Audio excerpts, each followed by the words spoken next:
welcome to Part 2 of HIPAA Exceptions, the sequel nobody really asked for, but heck, why not come along for the ride anyway? In Part 1, you learned the greatest hits, harm to self or others, abuse, and court orders. Now it's time for the deep tracks. We're talking tech nerds, national security, and medical emergencies. Buckle up, it's all downhill from here. HIPAA Exception number 6. Business Associates and Administrative Exceptions. Surprise! Whether you knew it or not, there are a lot of HIPAA exceptions going on behind the scenes after your client leaves the office. Hint, even the office and tech nerds get in on the confidentiality. Yes, HIPAA exceptions include disclosures to business associates and for administrative purposes. Think billing staff and insurance companies, IT personnel, and electronic health record storage.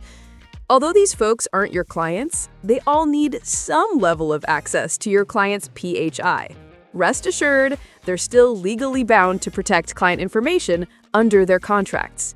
And yes, bureaucracy helps keep the doors open and the lights on. HIPAA exception number 7, national security and law enforcement. If your client has become more radicalized in their beliefs to the point of threatening to commit a hate crime toward another person or group, well, that confidentiality ship just sailed straight to the FBI and local law enforcement.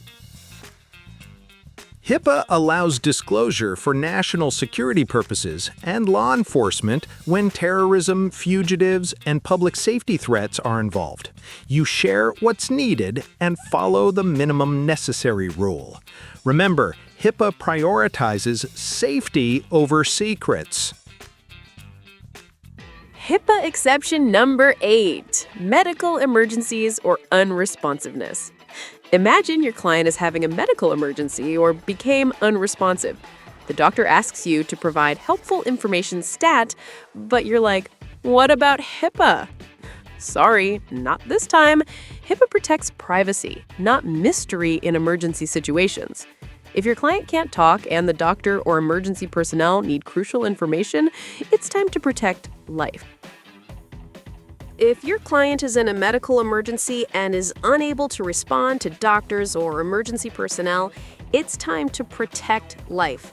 Emergencies override strict confidentiality. HIPAA says disclose what's needed to care for the client and to contact family members regarding the emergency.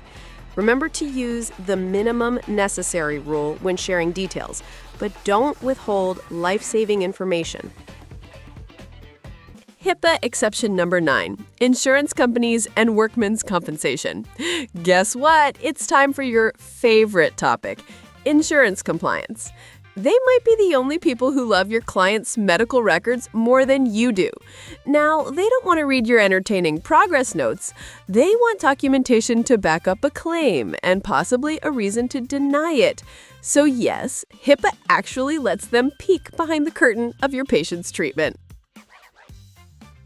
Insurance claims and workers' compensation disclosures are allowed under HIPAA and where the law requires it. That means you may have to share treatment info or injury details for a claim, but here's the key. Keep it minimal. You don't send their whole life story, just what the claim demands. Only the necessary detail and maximum compliance. Everyone stays covered, the agency gets paid, and you keep your license. HIPAA exception number 10, privacy after death. Newsflash, death doesn't get you out of HIPAA. Your records stay locked up for 50 years after you've died because apparently privacy has a much longer shelf life than you do. People often wonder, is there HIPAA after death? Guess what? There is. Even after a client dies, HIPAA keeps their mental health records under wraps for half a century. Is there anyone who has access? Yes, but only a few people. The estate executor, family directly involved in care, or professionals like coroners and organ donation teams. Psychotherapy notes stay locked even tighter. And after 50 years? Well, HIPAA finally throws in the towel. Until then, a client's secrets are on lockdown. Guess what, folks? That's a wrap. You've officially survived HIPAA Exceptions. Translation: you now know how to not screw up privacy and exactly when you're legally required to break it. Remember the golden rules. Keep the sharing minimal, document everything, and most importantly, consult with your supervisor. You've basically earned a diploma in HIPAA privacy fine print. Now take good care of your client's secrets and go save the world. Remember to like and subscribe. See you next time.